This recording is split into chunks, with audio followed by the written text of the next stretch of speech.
I'm gonna read this man's story just to tell you what I think about it. Now, just because I'm not necessarily convinced that pornography addiction is real doesn't mean that I don't think some people have a problem with it. I just don't know that I consider that problem addiction, in the classical sense of the term. I think I take a bit of an issue with it being called, addiction when what we have is a behavior in a way, because I guess I'm aware of psychological addiction as a concept and everything, but this doesn't really amount to physical dependence on doing something. And when I encountered this idea that was called like porn addled erectile dysfunction, the only thing I could think is he's lying to you, bae, girly, like you understand that, right? Like the guy that's saying he can't get it up because he's watched too much porn, like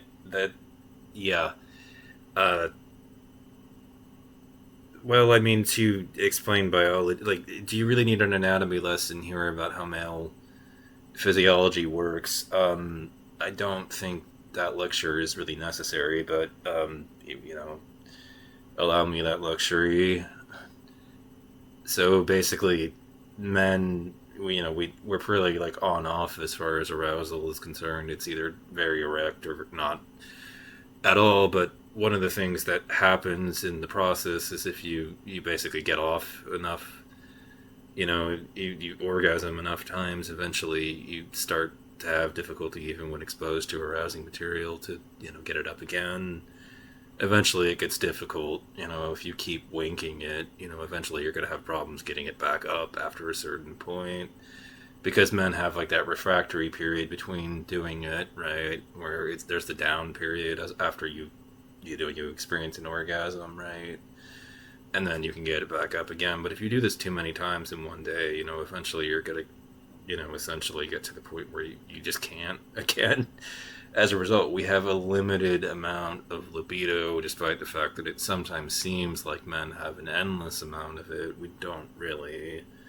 In reality, in the objective sense, every man has a limited degree of libido. We're not, able to keep at it endlessly and everything. And so, that's just the reality of male physiology. And so, if a guy is telling you he can't get it up for real women, only porn anymore, like the reality is that he's just been watching it just before he was with you and wanking it, and now he can't get it up again because he's too selfish to stop for even a little bit of time. He is lying.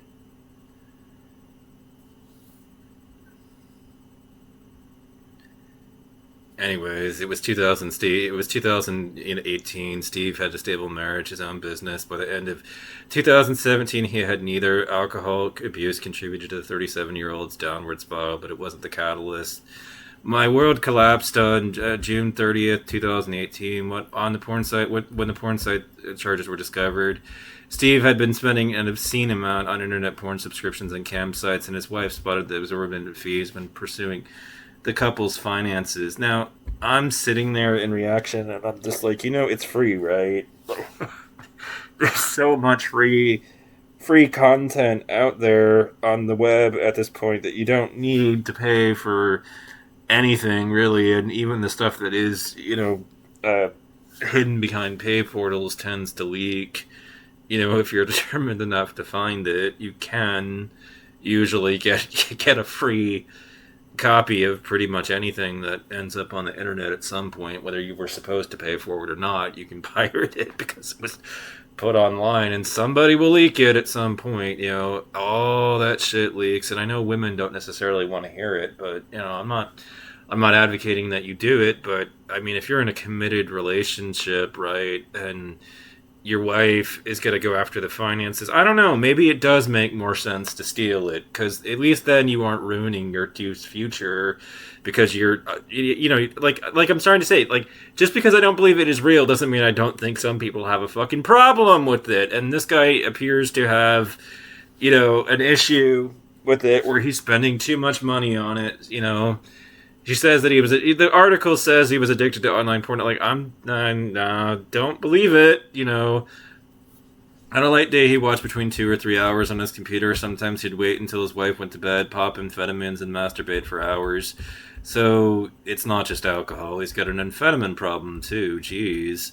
Other times when his wife went out of town with their son, he'd spend an entire afternoon watching porn. I miss days of work. Yeah. See, this is a bit of a like, sir. You've definitely got a problem with it. Whether I think you're an addict or not, you've got a problem. I miss the days of see, like if it's interfering with your ability to get work done, yeah, you and keep a job and hold down one. Yeah, you've got a problem.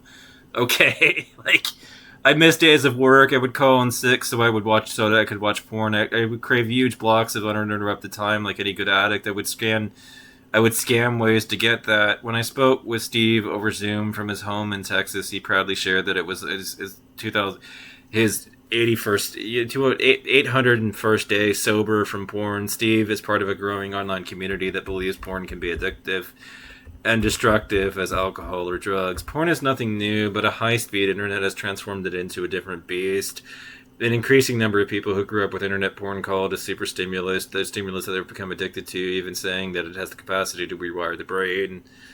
You know, scientists are split. Some agree that porn can cause physical harm, while others say that compulsory porn use is a coping mechanism for depression, anxiety, and other issues, and I think that it is, in a lot of ways. The schism between the two camps is so wide that some players have tried to publicly discredit each other, attacking credentials or alleging ties to the porn industry. There have been accusations of stalking and threatening behavior both online and in the real world.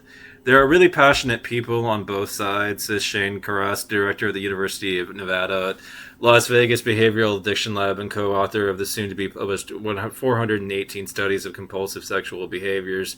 What we know is that pornography can be a really difficult issue for a lot of people. How do we classify it? How do we treat it? We're still working on those issues. The consensus is in limbo. With consensus in limbo, Cross and others worry that there's enough misinformation for people to diagnose themselves with a non-existent addiction, and yet not enough information for all medical professionals to spot signs of harmful porn use when they're actually there. Why the debate rages, more people have become troubled by their porn use. Around 4.4% of men and 1.2% of women consider themselves porn addicts, according to a study of Australia. See, I don't, but again, I do think problematic porn use is definitely like a concept. It's real. I'm not saying that isn't real. Just because I'm a little bit skeptical of the addiction angle. If those percentages were seen in the U.S., over 6 million American adults would be harboring a porn habit. The statistics notably don't include teenagers, a group increasingly likely to perceive themselves as porn addicts. But self-perception is not a reliable metric. Like, first of all, from a scientific vantage point, we should not trust self-perception.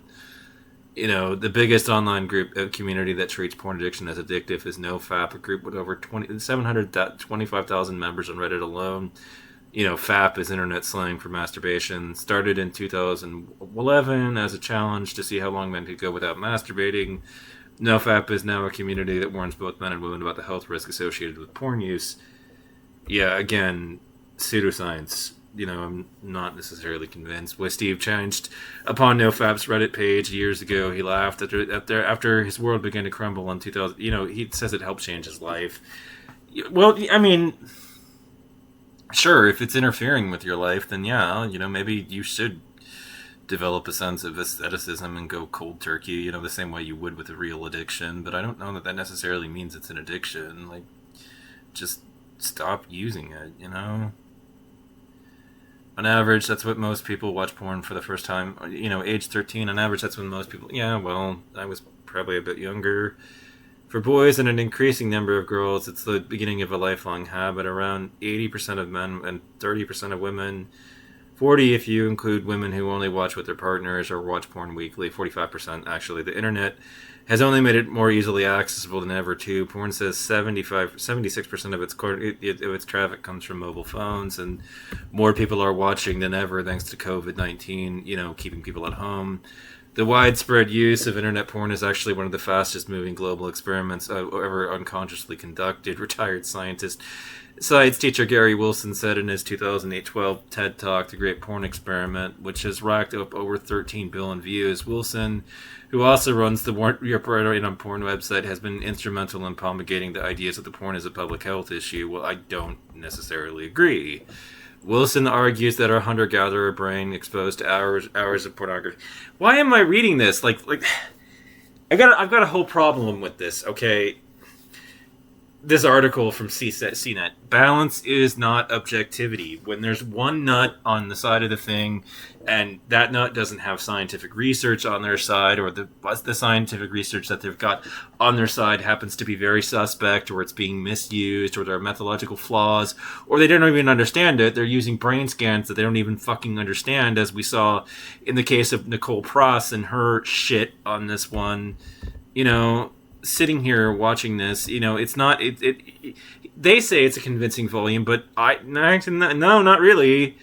You know, from experience, a lot of the shit that he had in his thing is all anecdotal. The papers don't have a large enough sample size to take seriously at all. Like some of these papers had as few as one man in it. Some of them never got past peer review. Like seriously, you know, I'm ashamed of CNET for falling for it and not being more, you know, skeptical about the shit, you know, that they pull in. You know, they need to be way more stringent about keeping bullshit off their site. You know.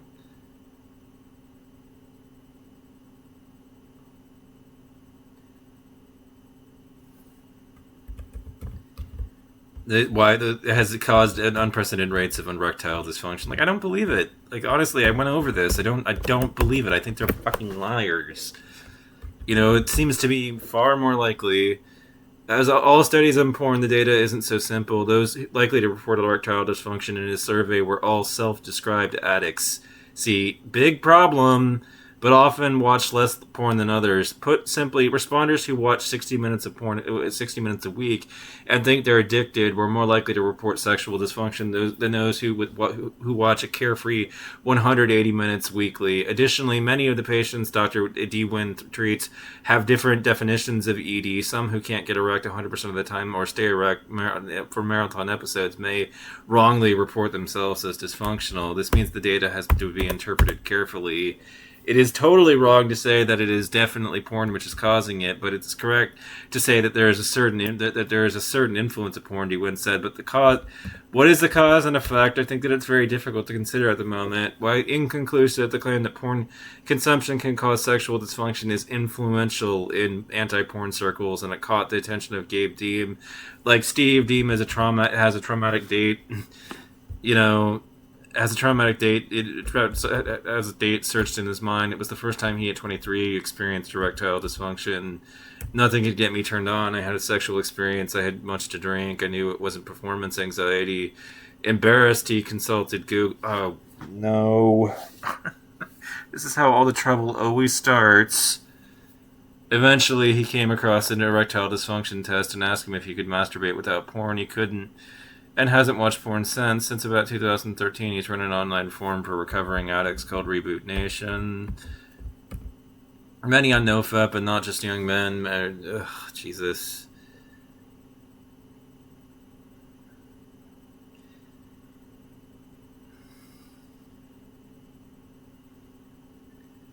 Many on NoFap, not just young men, mirror Jean's moment of clarity. I'm a woman who's been watching porn since middle school. One recent post reads, and I'm just realizing how much my addiction destroyed my sense of self and romantic relationships. I'm just like sitting there like, so you had a bunch of partners that couldn't tolerate it. That's on them, not you.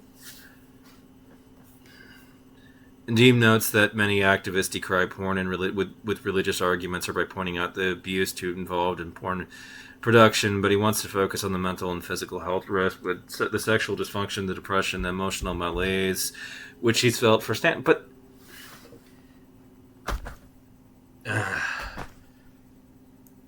cause and effect, right? Why is this person depressed? You know, do we know that they're depressed? Like,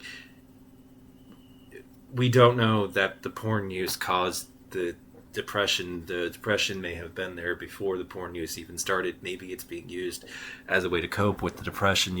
Like it's just a coping mechanism for the depression. Like so many problems. I'm speaking like someone who smoked a lot of cigarettes and loved it, but developed lung cancer. There's no ulterior motive other than, hey, this is potentially really gonna fuck you up. Yeah. Well, no. I look at this, and what was stated by this guy, and yeah, no, it just, his wife ended up finding out about it, and I'm just like sitting there, like, well, I mean, look, um, I know you blame it like her jealousy or whatever, but really, here's what I think. I think you're destroying your finances with it. You're essentially like your porn addiction is keeping you poor, and that's why your wife left you. You're like not porn addiction, but your porn habit is keeping you poor, and that's why your wife left you. So, anyways, yeah, so yeah, I mean, women can be fairly possessive, but I don't know that a lot of them really so much care about this all that much. But if you end up with like a really problematic habit that's interfering with your ability to go to work, and you're spending a ton of money on it, then I think maybe you might want to look for some counseling services and everything. But somebody like me, we might watch it a couple of times a day and then go study something. Like in fact, honestly, like. Man, this is stressful to talk about, like telling the internet about this stuff. I don't know you people. That's the whole problem. So consequently, it feels very uncomfortable to come forward and say this sort of stuff with a crowd of strangers. But yeah, I mean, if I watch, if I consume, at some point, I'm just gonna watch until I'm done for the day, and then I'm probably just gonna go watch something or consume. you know, I've been working. Well, this girl I've been talking to has been telling me about this show, and so I've been, essentially doing the duty and diligence to my new friend, and everything about watching the show that she's been constantly harping on for weeks on end and everything, and coming along to it, but also here,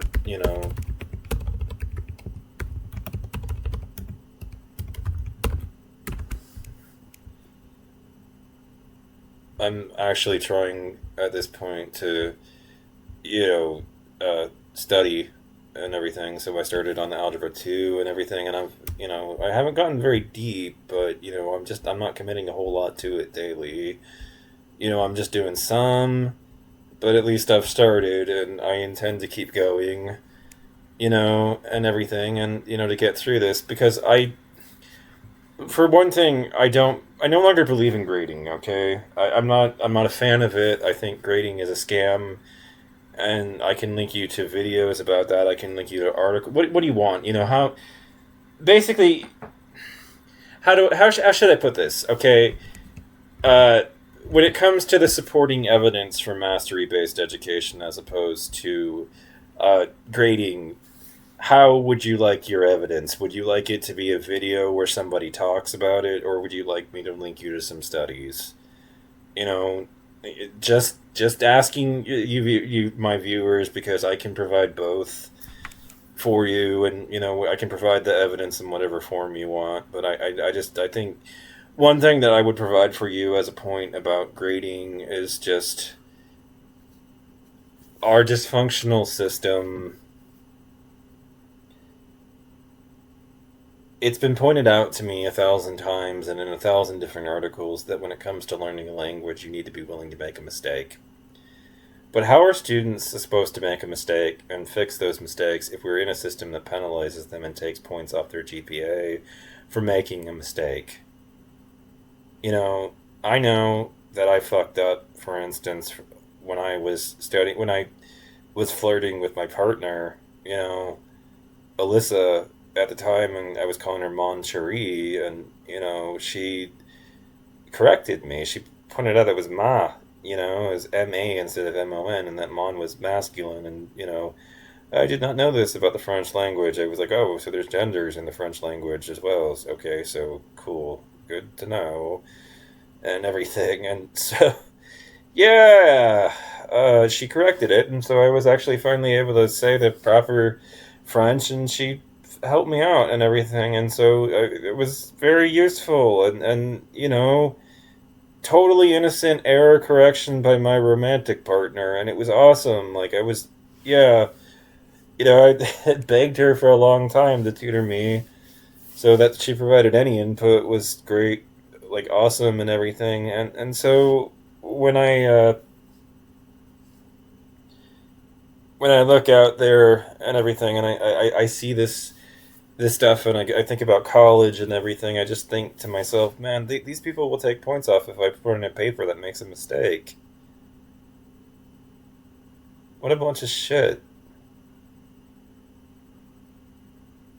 So I'm studying with Khan Academy and everything, and you know, I'm mad. Okay, I think the whole thing is a rotten edifice of shit and piss at this point. I mean, 3 months to study Algebra 2. 3 months in the college system. Does that seem reasonable to you? The breakneck pace that they push us through?